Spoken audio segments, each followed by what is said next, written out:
안녕하세요. 10월 28일 월요일입니다. 새로운 한 주간을 주님 안에서 잘 지내시고 새로운 달 11월을 기쁨으로 맞이하기를 원합니다. 오늘 말씀 산책은 신명기 19장 16절부터 읽도록 하겠습니다. 만일 위증하는 자가 있어 어떤 사람이 악을 행하였다고 말하면 그 논쟁하는 쌍방이 같이 하나님 앞에 나아가 그 당시에 제사장과 재판장 앞에 설 것이요. 재판장은 자세히 조사하여 그중 그 증인이 거짓 증거하여 그 형제를 거짓으로 모함한 것이 판명되면 그가 그의 형제에게 행하려고 꾀한 그대로 그에게 행하여 너희 중에서 악을 제하라. 19절까지 말씀을 읽었습니다. 이 신명기 19장 앞에 보면 도피성에 관한 이야기가 나옵니다. 도피성은 요단강을 기준으로 동쪽과 서쪽에 각기 3개씩 있었습니다. 도피성은 레위 사람들이 사는 성읍 중에서 6개를 고르게 하신 것이죠. 그 목적은 사람을 죽였는데 고의가 아닌 실수로 부지 중에 사람을 죽인 자가 도피할 수 있도록 하기 위해서 성 6개를 정해놓은 것이었습니다. 그 도피성 제도에서 핵심은 고의성 여부입니다. 고의로 사람을 죽인 사람은 절대로 살려두지 말라고 하셨습니다. 정말 고의가 아닌 실수로 부지 중에 그런 사고가 나면 도피성에 가서 당시 대제사장이 세상을 떠날 때까지 머물도록 하셨던 것이죠. 그래서 도피성 제도에서 관건은 고의였느냐 실수였느냐 이게 관건입니다. 근데 그거는 마음의 문제이면서 또 사실의 문제이기도 하죠.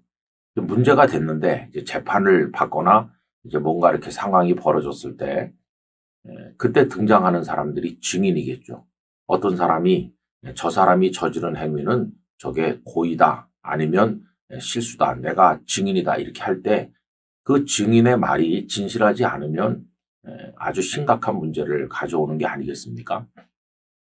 우리가 말씀을 읽어보면 하나님께서는 죄가 있느냐 없느냐 하는 그 자체보다 더 심각하게 여기시는 것이 진실하냐의 여부였다고 생각합니다. 여러분 회개의 정신이 그런 거죠. 어떤 사람이 죄를 범했다 칩시다. 그래도 그가 나는 죄를 범한 적이 없어요.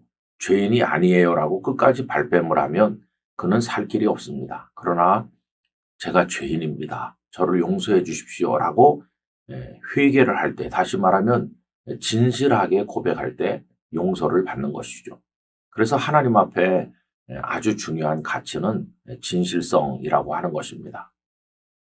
재판이 벌어졌는데 어떤 범인이 끌려 나왔는데 증거하는 자가 거짓 증거를 한다면 그래서 그 범인이라고 지목된 사람이 사실은 범인이 아니라면 이건 또 다른 악이 되지 않겠습니까? 그래서 오늘 읽은 말씀에 보면 그 증인에 관한 이야기를 말씀하는 것을 볼 수 있습니다. 그때 그 위증의 문제, 거짓된 증언, 이건 아주 굉장히 심각한 것이죠. 한 사회가 건강한가를 보려면 여러 가지 척도가 있을 수 있습니다만은 그 진실함의 문제는 정말 중요한 사회의 건강 지수를 표시하는 증거라고 생각됩니다. 성도님들도 그렇게 느끼시겠지만 저는 요즘 우리 대한민국을 보면서 이 거짓의 문제가 정말 심각하다고 생각합니다. 뭐 욕심에 따라서 뇌물을 주고받기도 하고 또 여러 가지 좋지 않은 일을 할 수도 있다고 칩시다. 근데 문제는 모두가 다 거짓을 말한다는 겁니다. 재판이 진행되는 과정이나 일상에서 살아가는 과정이나 죄를 범한 사람도 증거를 제시한다는 사람도 없는 얘기를 만들어내거나 있는 얘기를 없애거나 이런 거짓의 이야기들이 난무하고 있어요. 어디까지가 진실이고 어디까지가 거짓인지 판별하기 어려운 지경에 우리가 서해 있습니다. 여러분 정말 대한민국의 그 진실성 여부 이건 정말 심각한 것입니다. 특별히 공인들의 경우에 진실성은 생명과도 같은 것입니다. 그래서 정치인이든지 경제인이든지 또 혹은 유력한 사람들의 주목을 늘 받는 입장에 있는 사람이 진실을 말하지 않으면 정말 참 큰일인 것이죠. 온 국민을 호도하고 잘못된 인식을 심어주게 될 것이고 또 다른 사회 구성원들도 저렇게 거짓말을 해도 되는구나. 이렇게 위기를 모면할 수 있구나. 이런 인식을 심어준다는 것은 정말 잘못된 것이죠. 여러분, 그래서 우리 안에서 거짓을 제해야 될 것입니다. 아담과 하와가 선악을 알게 하는 나무 열매를 따먹었을 때도 그래요. 이거 왜 먹지 말라는 걸 먹었느냐 하셨을 때 하나님 죄송합니다. 제가 먹지 않았어야 되는데 먹었습니다. 그냥 이렇게 진실하게 고백했으면 좋았을 텐데 둘러대잖아요. 하나님께서 내게 주신 여자가 주어서 먹었습니다. 이런 식으로 둘러대요. 자기는 빠지려고 그래요. 모든 것에 다 그렇죠. 여러분, 어떻게 하면 우리 속에 진실을 불러일으킬 수 있을 것일까? 우리 주님이 진실하신 분이기 때문에 주님을 모시면 그 주님의 진실함이 우리 속에 자리 잡게 될 것이라고 생각합니다. 하나님은 다 알고 계세요. 우리가 거짓 증거를 하고 거짓을 얘기하면서 사람들한테 떠버릴 때 하나님은 다 알고 계세요. 그래서 진실한 게 생명입니다. 제가 목회를 하면서 보니까 목회자의 생명도 진실에 있다 하는 것을 알게 됩니다.